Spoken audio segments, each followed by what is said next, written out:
Hey guys, it is Nick here with another Nick's Topics Walking Dead What If topic video for you guys today. And today, I'm bringing you guys part 17 of What If Lori Survived. After this, we will have one more part to conclude this series, longest Walking Dead series as a whole that I have done so far. Definitely not what I was expecting from this character. Speaking of whom, we have lost Lori in the last episode, helping Carl save Sadiq, taking Carl's death, because I felt it the most appropriate to end her this time in a much more happy way that actually makes feeling for the character. Anyway, we are entering the Season 8 finale, in which Negan is very much so injured. Injured is kind of an understatement. He's been shot through the hand by the governor. He has been brutally attacked by Rick during their second battle. And to top that all off, he had to fight Simon, and Negan's going into this a lot more injured. But anyways, we now approach the Season 8 war between Rick's group and the Saviors. Now, everything leading up to this would play out the same, except Rick is far more bloodlusted and ready to kill Negan. And the governor isn't too far behind him because he was forced to do things from his past he didn't want to do. So when Eugene's betrayal of the Saviors rears its head, and Negan fires his weapon, and the hand that was shot through, words cannot describe the amount of pain he is in. He is angry, confused, upset. Eugene was his last chance to prove that everything he had went through was actually worth something, and it just had to show that he betrayed him and the Saviors.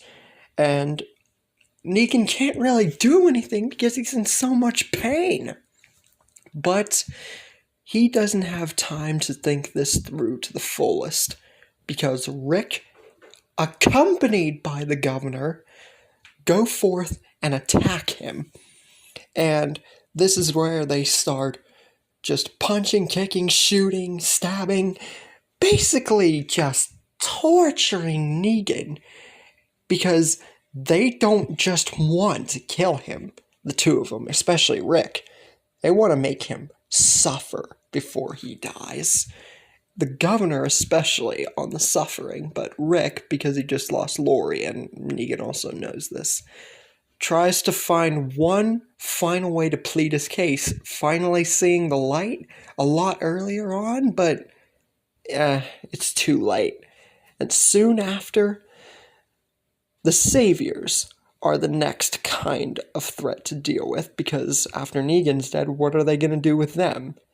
The governor answers that question for everybody, gunning them all down and making a very reminiscent flashback to whenever he murdered his people from Woodbury, if you guys remember that particular scene. But with that, the threat of the Saviors as a whole is over. And none of them, except the ones at the hilltop, are alive. Now, as for Rick and Carl, they're going to be going down a far different path way later on in the series, since Lori died way later. And they know they have to stay strong to protect Judith and the rest of their family. And as for the sanctuary, it would remain barren to this very day, because there would be a time skip, because no more Saviors, there's no point in keeping that place around anymore. Now, as for the bridge, this is still going to become apparent since all the Saviors are dead, except the ones at the hilltop. We're still going to have them, like Alden and those people. And there are a lot of survivors from the old group, and a lot of people that have survived as a whole. So the bridge problem's not going to be too noticeable.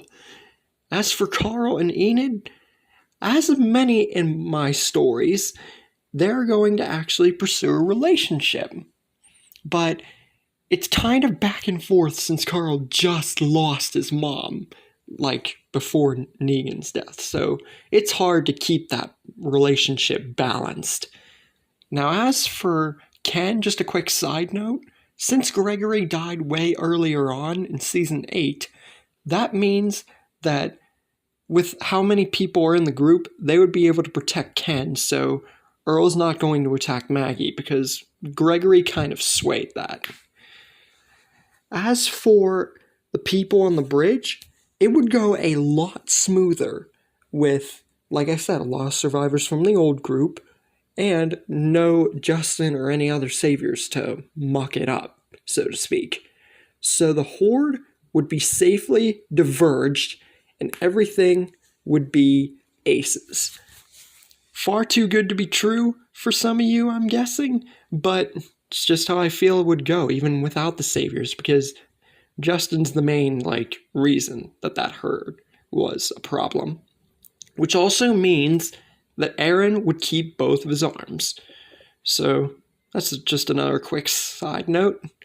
Now, as for Jadis, I discussed this in one, if not two, of my stories, that even though Justin isn't around, and the Saviors, there's no one to suspect like Oceanside killing the Saviors or whoever else, that means that Jadis would likely take matters into her own hands to find someone to trade to get into the city, which in turn would cause her to get killed. Definitely this time by Rick or the Governor, considering their character development. We then get a 6-year time skip like before, and the entrance to Magna and her group, and them being rescued. This time, once again, by Judith. We actually get to see Judith as a whole, and since Lori died kinda when Judith had some kind of memory, because I recall Judith having some memory of Carl, so I feel that she would have some memory of her mom, so one could argue she maybe looks a little different, so to speak, but I see her looking the same, but still getting the hat passed down from Carl, because, like I said, after he just recently kinda lost his mom, and it's a back and forth between Enid and stuff, he still feels that it's time to pass down the hat. Now, we get into the entrance of the Whisperers, and Eugene and Rosita having their incident like before.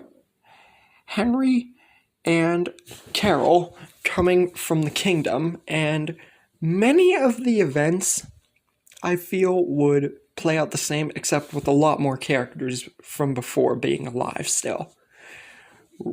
Rick, in particular, is still around, and a found leader of Alexandria, and definitely showing his worth when it comes to leadership and whatnot, because Lori dying so much later on is definitely a big change for everyone seeing, Rick's character and such.